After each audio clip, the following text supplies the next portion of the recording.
En la vastedad insondable del vacío, allí donde el silencio se convierte en una melodía eterna y las estrellas parecen joyas esparcidas por una mano divina, un observador contemplaba un punto de luz casi insignificante. Desde la ventana de una estructura colosal, una nave cuya magnitud desafiaba cualquier concepto de ingeniería conocido en el continente americano o en Europa.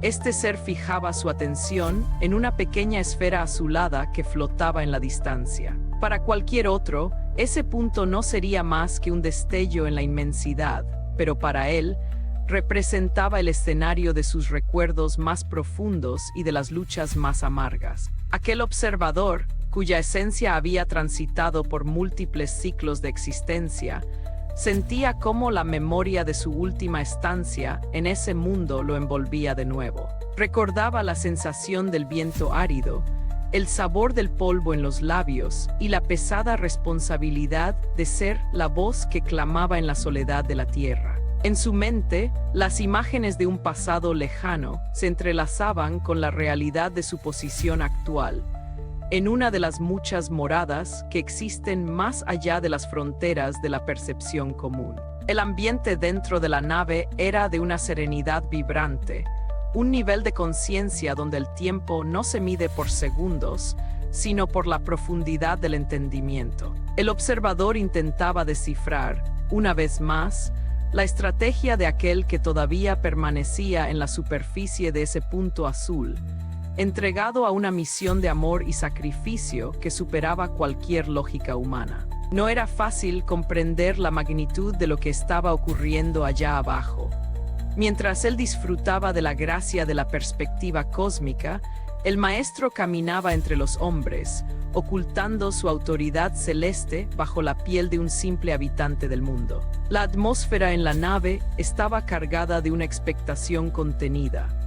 Se sabía que los días de la gran transformación se acercaban y que cada paso dado en la Tierra resonaba en las jerarquías más altas del universo. El observador, que en otros tiempos había asumido personalidades de gran rigor espiritual, se encontraba ahora en una posición de aprendizaje continuo, tratando de reconciliar su propia naturaleza inflexible con la infinita mansedumbre de aquel a quien servía. El contraste entre la gloria del cosmos y la humildad de la vida terrenal era un enigma que seguía desafiando incluso a los espíritus más avanzados. Pero en ese instante, una pregunta latía con fuerza en su ser.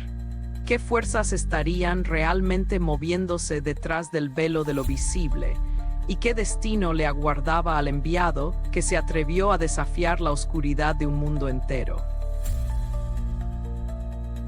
El escenario de esta historia no se limita a las fronteras geográficas o a los mapas conocidos por la arqueología o la historia antigua. Se extiende por las dimensiones sutiles que abrazan el globo terrestre, situándose en un contexto donde lo físico y lo espiritual convergen. Para comprender la magnitud de los eventos, es necesario situarse en la perspectiva de quienes vigilan desde las alturas, no por un deseo de dominio, sino por una misión de apoyo y guía. En aquel tiempo, una nave singular permanecía estacionada en los confines del sistema, más allá de la órbita del gigante anillado que los hombres llaman Saturno. Desde esa posición estratégica, una asamblea de inteligencias celestes, seres que habían superado las limitaciones de la carne hace milenios, observaba el desarrollo del drama humano. El mundo terrenal era visto como un campo de siembra difícil, un lugar donde los valores se encontraban invertidos y donde la luz a menudo era recibida con sospecha o abierta hostilidad. En este paisaje temático, la llegada de una autoridad celestial bajo la forma de un hombre era el evento más significativo de la era, una intervención directa diseñada para alterar el curso de la evolución planetaria. El contexto histórico en el que se movía el maestro era uno de agitación y desesperanza. Las sociedades de aquel entonces, atrapadas en estructuras de poder rígidas y en una religiosidad a menudo vacía, esperaban un libertador que llegara con el fuego de la espada. Sin embargo, lo que el cosmos ofrecía era algo radicalmente distinto. El observador recordaba sus propios años de preparación, marcados por una disciplina espiritual casi absoluta, que si bien le otorgó la fuerza necesaria para su labor, también sembró en su espíritu una cierta rigidez. Este hábito de pensamiento, forjado en encarnaciones anteriores donde había personificado figuras de autoridad profética, lo llevaba a buscar resultados tangibles y juicios inmediatos. Pero el plan divino seguía un ritmo diferente, una melodía de paciencia y transformación interna que escapaba a la visión de corto plazo. En la nave, los mentores y amigos siderales discutían la complejidad de la misión. Era un proceso de iniciación espiritual no solo para el mundo, sino para todos aquellos que desde distintas esferas participaban en el evento. La tensión central comenzaba a definirse. La lucha entre la expectativa de un reino terrenal victorioso y la realidad de un reino espiritual que se construye en el silencio del corazón. Mientras tanto, en la pequeña esfera azul, los hilos del destino empezaban a tensarse, preparando el escenario para un encuentro que cambiaría la historia para siempre. En el centro de este drama se encontraban dos figuras cuyas trayectorias estaban destinadas a entrelazarse de manera definitiva. Por un lado, aquel que había sido enviado como el precursor, un espíritu cuya fortaleza era comparable a las montañas de su tierra natal. Se había preparado en la soledad del desierto, nutriendo su alma con el silencio y la disciplina, convencido de que su misión era anunciar la llegada de un juez implacable que pondría fin a las injusticias del mundo. Su visión del reino de los cielos estaba teñida por los colores del juicio y la renovación radical. Al otro lado estaba el maestro, la expresión transitoria de una autoridad celeste que caminaba por el mundo con una sencillez que desconcertaba incluso a sus aliados más cercanos. Eran personalidades que representaban dos aspectos del mismo propósito divino, pero que operaban en frecuencias distintas. El precursor, a pesar de su elevación espiritual, seguía siendo un hombre de su tiempo, sujeto a las limitaciones del libre albedrío y a las interpretaciones de su propia cultura. Su lucha interna nacía de la dificultad de reconocer la gloria divina en la aparente debilidad de un hombre que no buscaba el poder político. La relación entre ambos era profunda y antigua, forjada en los planos antes del nacimiento. El precursor recordaba con asombro los relatos sobre el origen del maestro, historias que desafiaban la comprensión natural y que sugerían una conexión directa con las huestes del cielo. Sin embargo, la certeza total solo llegó en un momento de crisis espiritual. Cuando el maestro se acercó para solicitar el rito de la renovación, el precursor sintió una oleada de temor reverencial.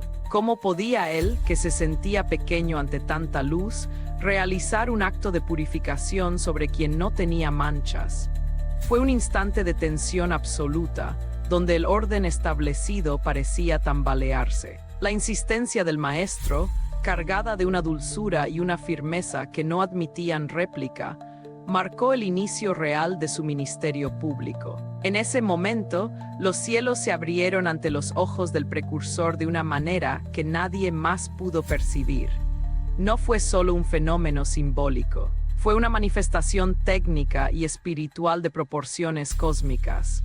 Una estructura de luz, un vehículo de origen no terrestre, proyectó una energía tan intensa que el sol parecía palidecer ante ella. Este evento señaló que la historia ya no se movía por los canales habituales, sino que una fuerza superior había tomado las riendas. El precursor comprendió entonces que su tarea de anunciar había terminado y que ahora comenzaba la difícil labor de observar y entender un proceso que superaba todos sus esquemas previos. A medida que el ministerio del maestro avanzaba por las tierras de aquel tiempo, la tensión entre las expectativas humanas y la realidad divina comenzó a generar una fricción creciente. El precursor, tras haber cumplido su papel inicial, observaba desde la distancia, intentando reconciliar lo que veía con lo que siempre había imaginado. Las noticias que le llegaban hablaban de milagros asombrosos, ciegos que recobraban la vista, leprosos curados y palabras que tocaban las fibras más profundas del alma. Pero faltaba algo que él consideraba esencial: la acción contra los poderosos, la restauración de un orden justo mediante el ejercicio de la autoridad soberana. El precursor deseaba ver al Mesías empuñando el cetro de la justicia, organizando a las masas y estableciendo un reino de dignidad inmediata. En su lugar, encontraba a un hombre que hablaba de amar a los enemigos y que se declaraba extranjero en el mundo que pretendía salvar. Esta divergencia de visiones empezó a elevar las apuestas emocionales y conceptuales de la narrativa. No se trataba solo de una diferencia de opinión, sino de un choque fundamental entre dos niveles de conciencia. El impulso del precursor por ver resultados tangibles lo llevó a actuar con una vehemencia que, vista con la perspectiva del tiempo, carecía de estrategia política. Sus ataques contra las costumbres de los gobernantes de la época no eran solo críticas morales. Eran gritos de impaciencia de un alma que quería forzar la llegada del nuevo tiempo. Mientras tanto, el maestro seguía su camino solitario, consciente de que el verdadero cambio no se produce por la imposición de leyes externas, sino por la metamorfosis del espíritu. Las apuestas subieron aún más cuando el precursor fue privado de su libertad, encerrado entre muros de piedra que no podían acallar sus dudas. Desde su prisión, enviaba mensajeros al maestro con una pregunta que nacía del agotamiento y la incertidumbre: ¿era él realmente el esperado o debían buscar a otro? La respuesta que recibió no fue una confirmación triunfalista, sino una invitación a observar los hechos. La luz se extendía, el sufrimiento se aliviaba y el mensaje llegaba a los humildes. Esta sutil pero poderosa respuesta elevó el conflicto a un plano superior. Ya no se trataba de si el maestro tenía el poder, sino de cómo elegía usarlo. La inminencia de un desenlace trágico para el precursor empezaba a vislumbrarse, sugiriendo que el camino hacia la gloria pasaba inevitablemente por el sacrificio personal, una lección que todavía resultaba amarga de digerir para quienes esperaban una victoria rápida y fácil. La transición del precursor del mundo físico al espiritual marcó un punto de inflexión en su comprensión de la realidad cósmica. Tras su ejecución, un evento que en la Tierra fue visto como una tragedia política, su espíritu experimentó una rápida recomposición ayudada por la disciplina que había cultivado en vida. Al despertar en las esferas superiores, recuperó su forma celeste, una expresión de conciencia que trascendía los límites de la carne. Fue entonces cuando se le permitió unirse a la asamblea de seres que, desde naves situadas en puntos estratégicos del sistema, supervisaban la misión en el planeta azul. Allí se reencontró con antiguos compañeros de tarea, figuras que en los registros históricos habían sido conocidas como profetas y mensajeros celestiales. Juntos formaban una especie de asesoría cósmica, una vanguardia de apoyo que observaba con una mezcla de amor y angustia el desarrollo de los acontecimientos. La atmósfera en estas naves era de una profundidad intelectual y emocional difícil de describir. Se analizaban las probabilidades, se estudiaban las tendencias de la psique humana y se mantenía una vigilancia constante sobre el maestro. En este nuevo estado, el observador comprendió que su incapacidad para entender al maestro durante su vida terrenal no era una falta de fe, sino una limitación propia de la condición humana. Incluso ahora, desde su posición privilegiada, sentía que la misión del maestro poseía una amplitud que escapaba a su total comprensión. Había algo en la decisión de aquel ser de someterse voluntariamente al sufrimiento que desafiaba incluso la lógica de los ángeles. El dilema personal del observador se intensificaba al recordar que él mismo, en épocas pasadas, había sido rescatado de situaciones de peligro extremo por orden del propio maestro, para que no sufriera daños innecesarios. ¿Por qué entonces el maestro no permitía que se hiciera lo mismo por él? El contraste era desgarrador. El salvador del mundo, el que tenía el mando sobre las legiones del espacio, caminaba hacia su propia destrucción física sin levantar un dedo para impedirlo. Esta realización trajo un cambio de tono en la narrativa espiritual. Ya no era una cuestión de si el maestro ganaría o perdería, sino de la naturaleza profunda de su triunfo. Se tejían reflexiones sobre el valor del testimonio y la necesidad de que el amor se manifestara en su forma más pura, libre de cualquier coerción o poder terrenal. La sutileza del plan divino empezaba a revelarse como una obra maestra de pedagogía espiritual, donde el sacrificio no era un fracaso, sino la herramienta definitiva para romper las cadenas del orgullo humano. A pesar de la sabiduría que impregnaba la nave cósmica, una complicación profunda surgió en el seno de la asamblea de observadores. No todos aceptaban con facilidad el aparente pasivismo ante el peligro que acechaba al maestro. El sentimiento de urgencia crecía a medida que los análisis indicaban que las fuerzas de la oscuridad en el planeta azul estaban tejiendo una red de conspiraciones cada vez más estrecha. Estos seres celestiales, imbuidos de un amor profundo por su líder, sentían la tentación de intervenir. Después de todo, poseían la tecnología y el poder espiritual para dispersar a cualquier multitud hostil o para neutralizar las intrigas de los poderosos. La idea de que el maestro sufriera un daño irreparable parecía inconcebible y para algunos innecesaria. Se enviaron solicitudes a niveles jerárquicos aún más altos, buscando autorización para una intervención de rescate que pusiera fin a la pesadilla terrenal. Sin embargo, la respuesta que llegaba de las dimensiones superiores era siempre la misma. El maestro mismo, antes de descender a la materia, había sellado un compromiso de no interferencia. Había dejado claro que, bajo ningún pretexto, las huestes celestiales debían alterar el curso de los eventos que él había elegido recorrer. Esta revelación puso a prueba la obediencia y la comprensión de sus aliados más cercanos. Se encontraban ante la paradoja de un poder absoluto que elige la vulnerabilidad total. El conflicto se profundizó al observar cómo personas cercanas al maestro, algunos de sus propios discípulos, empezaban a ser influenciados por corrientes de pensamiento oscuras y procesos obsesivos que nublaban su juicio. La fragilidad del psiquismo humano era evidente.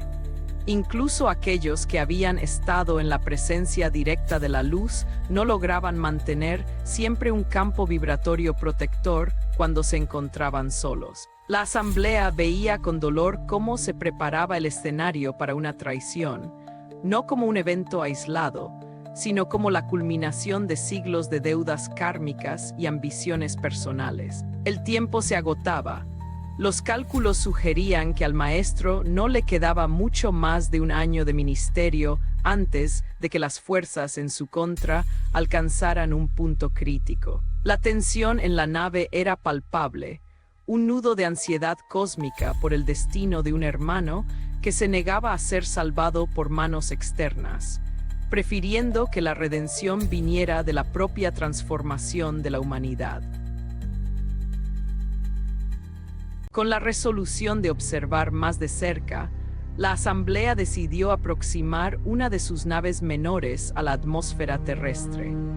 La maniobra fue ejecutada con una precisión que superaba cualquier conocimiento tecnológico del continente americano o de otras regiones del globo.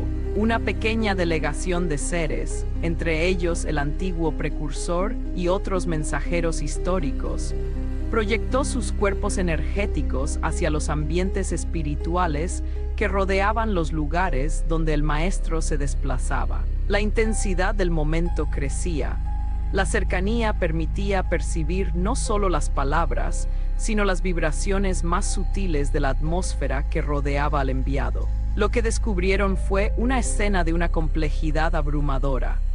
El maestro, con su percepción singular que ni el cerebro humano podía limitar, detectó la presencia de sus aliados cósmicos desde el primer instante. Sin embargo, no hubo una petición de ayuda, sino una mirada de reconocimiento que reafirmaba su voluntad de seguir adelante. El peso de lo que estaba por ocurrir se sentía en el aire, como una presión atmosférica antes de una gran tormenta. Al estudiar a los que rodeaban al maestro, los observadores notaron que el peligro no provenía solo de los enemigos declarados, sino de la inestabilidad emocional y espiritual de sus seguidores. Se dieron cuenta de que las sombras del pasado, los compromisos incumplidos de vidas anteriores y las ambiciones de poder temporal estaban actuando como catalizadores del drama inminente. El análisis de la situación revelaba que era inevitable una afrenta directa contra la vida del maestro. Se preparaban juicios injustos y atentados que buscaban silenciar la voz que perturbaba el statu quo. La inevitabilidad de los hechos se cernía sobre el grupo como una sombra alargada. Los mentores espirituales terrestres que colaboraban con la delegación cósmica confirmaron que las fuerzas de la ignorancia estaban estratégicamente posicionadas. En este punto de la narrativa, la sensación de que se estaba llegando a un límite era absoluta. El maestro estaba preparando su espíritu para el sacrificio supremo, un acto que no era una rendición ante el mal, sino una victoria estratégica en un nivel que la mayoría de los mortales ni siquiera podía imaginar.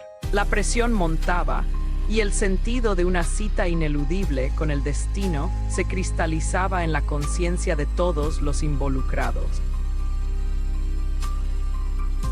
El punto culminante de esta fase de observación llegó cuando los seres celestiales se enfrentaron a la cruda realidad de la naturaleza humana y las leyes que rigen la evolución. Se hizo evidente que uno de los discípulos más cercanos al maestro estaba siendo consumido por sus propias contradicciones internas. Este individuo, que poseía un talento singular pero estaba atrapado en los laberintos de sus ambiciones pasadas, representaba el riesgo más inmediato. No era una maldad pura, sino una confusión profunda nacida de encarnaciones anteriores donde había buscado el dominio temporal. Sus reclamos kármicos lo impulsaban a desear un Mesías que se ajustara a sus planes de supremacía nacional. Al ver que el maestro no seguía ese camino, su frustración lo convirtió en el canal perfecto para las fuerzas que buscaban destruir la misión. Este drama personal era un microcosmos de la lucha que libraba toda la humanidad. La revelación de que el maestro ya conocía este desenlace y aún así permitía que los hechos fluyeran fue el momento de mayor intensidad para los observadores. Era el colapso de la lógica del castigo y la justicia inmediata ante la lógica del perdón y la libertad absoluta. En un momento de suprema claridad, se comprendió por qué el maestro no había elegido espíritus inmaculados de otros mundos para que fueran sus ayudantes. Si seres perfectos hubieran realizado la tarea, no habría habido mérito para el espíritu planetario. La ley cósmica exige que cada mundo resuelva sus propios problemas utilizando sus propios recursos. La salvación no es algo que se impone desde fuera. Es una construcción colectiva de los habitantes de un orbe que deciden elevar su estándar moral. El sacrificio del maestro era el puente, el ejemplo máximo, pero la labor de cruzarlo pertenecía a los hombres y mujeres de la tierra. Esta revelación transformó la trayectoria de la historia para los observadores celestiales. Ya no veían una tragedia innecesaria, sino un acto de una justicia poética y espiritual sublime. El maestro estaba dando testimonio, que es lo único que un ser verdaderamente evolucionado hace. Muestra el camino sin obligar a nadie a seguirlo. Con esta nueva comprensión, la asamblea se preparó para un encuentro directo con el maestro no para rescatarlo de su destino, sino para recibir las últimas instrucciones antes del acto final. La transición hacia la claridad fue total. El dolor de la posible pérdida se convirtió en la solemnidad de un rito sagrado que estaba a punto de consumarse en la montaña sagrada. Inmediatamente después de esta profunda realización, se produjo un cambio en la disposición de la delegación cósmica.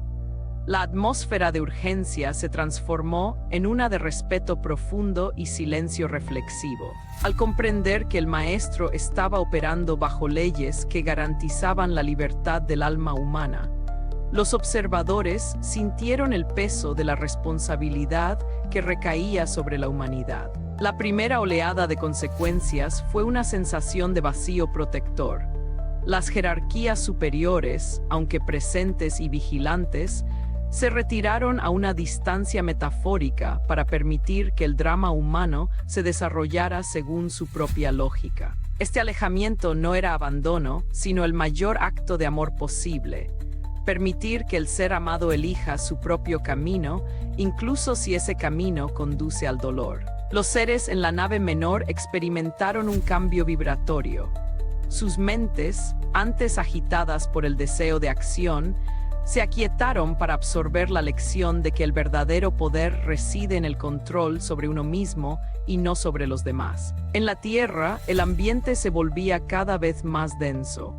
Las fuerzas políticas y religiosas, ajenas a la vigilancia celestial, aceleraban sus planes. Sin embargo, para los observadores, lo más impactante fue notar cómo el maestro mantenía una paz inalterable, una serenidad que parecía alimentarse de una fuente invisible. El contraste entre la agitación del mundo y la quietud del enviado era el testimonio más poderoso de su origen.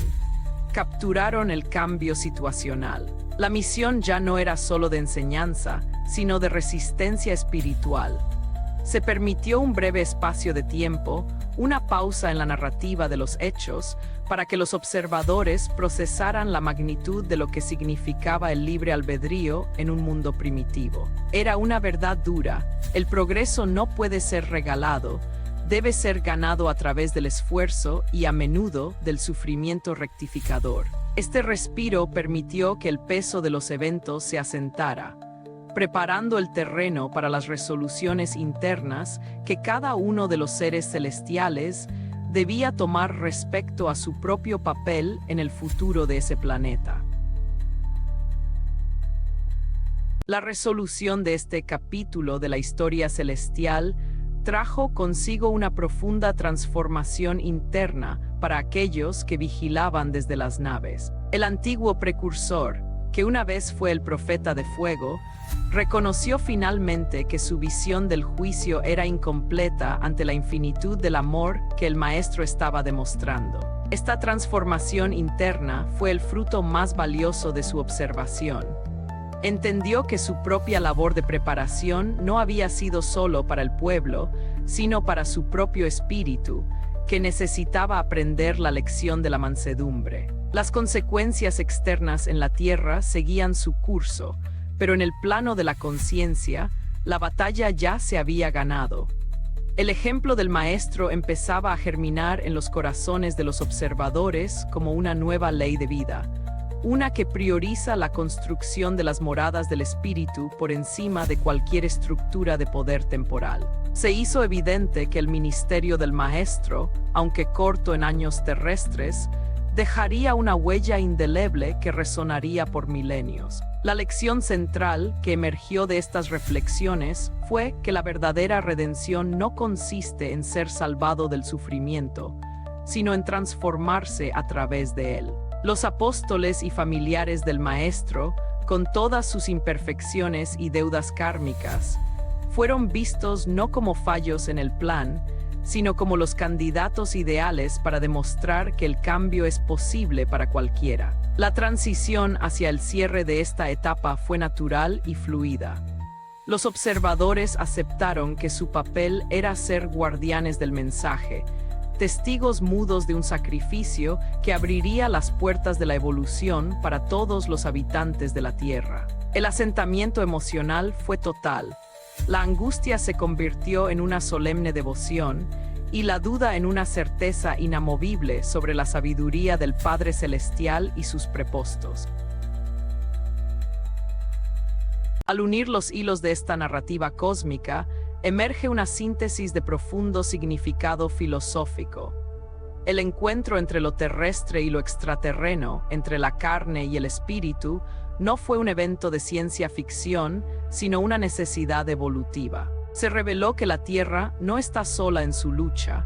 Está rodeada de una familia cósmica que observa con interés y amor, respetando las leyes que permiten el crecimiento a través de la experiencia propia. La figura del Maestro se alza como el puente definitivo, el ser que unificó en su persona la autoridad del cielo y la fragilidad de la tierra para mostrar que el destino del ser humano es la divinidad. La significación del viaje en este capítulo es clara. La evolución es un proceso de despertar a la realidad de que somos ciudadanos del universo, responsables de la cota de luz que aportamos a nuestro mundo. La reflexión final de la asamblea se centró en la idea de que la historia de la Tierra podría haber sido muy distinta si el Maestro hubiera aceptado la ayuda de su asesoría cósmica. Pero la elección fue el sacrificio, y con esa elección sembró las semillas de una civilización futura basada en el amor desinteresado. La trascendencia de este hecho es lo que prepara al oyente para comprender que cada decisión individual tiene un eco en el cosmos. No hay actos insignificantes cuando se realizan con el propósito de elevar la conciencia colectiva. Esta idea resonante de que somos los arquitectos de nuestro propio futuro planetario cierra el ciclo de reflexiones sobre aquel tiempo pasado, dejando una claridad meridiana sobre la importancia del testimonio personal en el camino hacia la luz. Finalmente, la historia nos deja ante un espejo de nuestra propia realidad. Al mirar atrás hacia aquel tiempo en que el cielo y la tierra se tocaron en la montaña y en el desierto, recordamos que la verdadera grandeza no se encuentra en el poder que domina, sino en la autoridad que sirve y ama. El mensaje que perdura, mucho más allá de las descripciones de naves o fenómenos luminosos, es el de la transformación interna necesaria para heredar las moradas celestiales. La esencia de lo vivido por el precursor y los demás seres en las naves es una invitación a superar nuestras propias rigideces y a abrirnos a una comprensión más amplia de la vida, donde el sacrificio por un bien mayor es la forma más alta de libertad. Este relato concluye con una nota de esperanza y responsabilidad. Se nos recuerda que, aunque el Maestro caminó solo por el Valle de las Sombras, su luz permanece como una guía constante. La lección de que debemos ser nosotros, los habitantes de este mundo, quienes construyamos el reino de la paz y la justicia, es el legado más precioso de aquel encuentro milenario. Nos deja con la contemplación de que la vida es mucho más de lo que percibimos con nuestros sentidos físicos, y que formamos parte de un diseño inteligente y amoroso que busca nuestra plenitud. Al cerrar esta reflexión, queda en el aire una pregunta para cada corazón. ¿Estamos listos para asumir nuestra parte en esta gran obra cósmica y caminar, con la misma determinación del Maestro, hacia la luz de nuestro propio origen espiritual?